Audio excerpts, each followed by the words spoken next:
Hey everyone, welcome back to my channel, or welcome if you're new. I got a request over on Instagram to show you guys how we use our Jack and Link educational board, so I figured I might as well put something together and post it here for you guys to check out as well. So if you're interested in that, please stay tuned.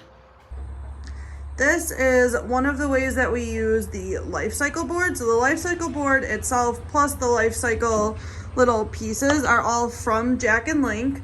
And what we'll do is, if we're learning about, for example, monarchs, we raised monarchs, we have a bunch of monarchs in the backyard right now. So we got out our life cycle book and we opened it up. We talked a little bit more about butterflies, and then we can place the little life cycle pieces on the life cycle board just to give them more of like that visual idea of how it works.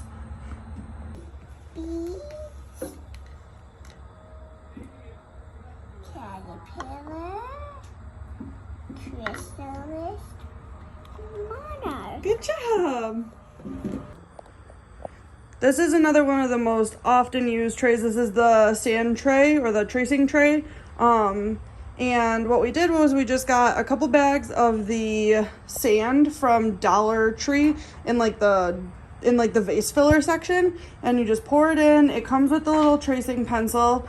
And then for my preschool kindergartner, I will do letter recognition or number recognition. So you can just set it up, ask them what the letter is, what sound does it make, what might start with that sound, and then have them trace it into the sand. And then we just started doing with my first grader, we're doing the 100-acre wood. So we have animal tracks. So ask him what tracks those are. He can tell me, and then he actually wrote out like deer. You can use your finger, you can use the pen that it comes with, but then you just wipe it or shake it. And yeah, you can really use this a lot of different ways. I'd love to see if you guys use it any other way. This is one that I pull out a lot, so down in the comments below, let me know if you use this any other way. I'd love to try it out. This is a math board from Jack and Link, and then I also have the little dry erase like circles from Jack and Link, and we use this quite often actually to just do simple math when we're using manipulatives, so that he can kind of figure it out. Or sometimes I will use the manipulatives if we're doing a word problem, and then he can figure out how to kind of fill in the numbers on his own.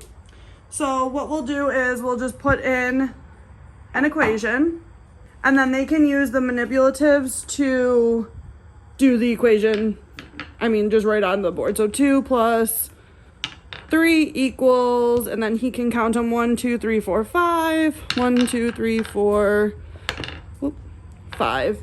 And then what I'll have them do is take that last little round circle, and they're gonna write the number 5 right on there, and then say it back to me. 2 eggs plus 3 eggs equals 5 eggs. And like I said, if there's a word problem, we'll have him do it that way. So mom gave you 2 eggs, dad gave you 3 eggs. How many eggs do you have? He's gonna say 5, and then I'm gonna have him write that out as an equation so that he knows how to figure out the signs. I do the signs in a different color to make them distinct from the numbers themselves. So I usually do that. Sometimes I'll even do plus and minus in different colors while he's still learning. So yeah, another great board. I'll link it below. All right, for the rest of this, I'm just gonna kind of go through because I have a ton of Jack and Link things, and I don't want to show you how to use every single one just for the sake of time. But if you're interested in any of these specifically, let me know. So this one is their Venn diagram. It's just another dry erase. And this has been really great for my first grader in our Year of Tales 100-acre wood. He does a lot of comparing of animals. So if you follow me on Instagram, you saw that we did rabbits versus hares. So we filled this out together. That was really easy, really great visual for him. Another one I have is this cloud math board. So there's little like wooden balls that you could fit in here, or honestly even just, let's see if I have some. Here we go. Like little, pom-poms. And you can just put those right in there, and then you can fill this with sand to write in the number.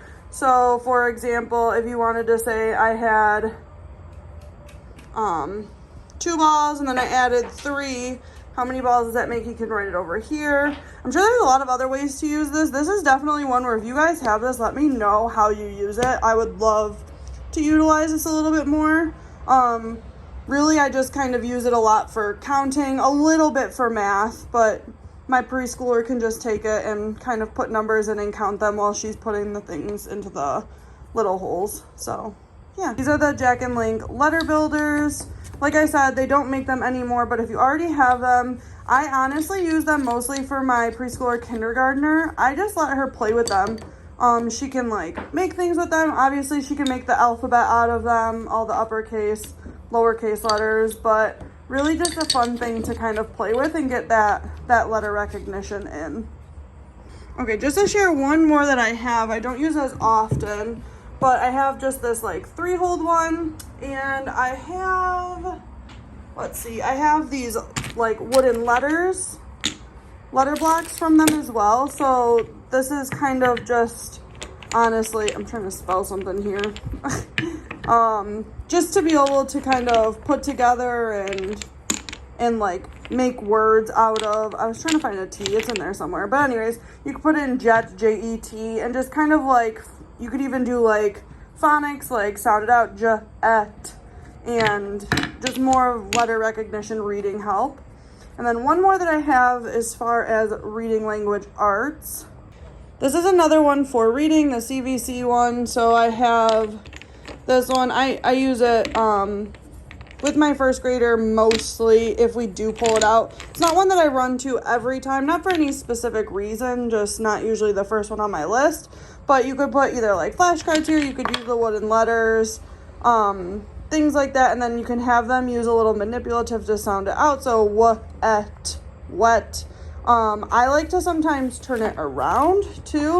So we'll start over here, and it kind of helps with like blending. So we do dash into learning, so that's like the blending path for reading. So you could even have them do wet, and then have them go wet, and then they kind of learn how to do that through their reading lesson. So just an easy way to kind of use this one.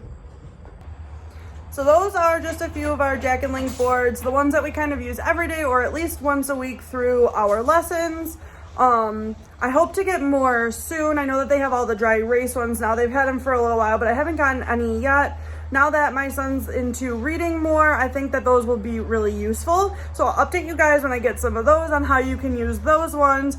But I said it a million times, I'll say it just one last time. If you have any of these boards, please let me know down in the comments below if you use them any differently. I'm really looking for ways to kind of have the kids use these with their lessons. I love how interactive and engaging they are. So as always, thank you so much for being here. Please consider sticking around by subscribing below. And if you don't already, head on over to Instagram and give us a follow at Wildflower Flock. Have a great day.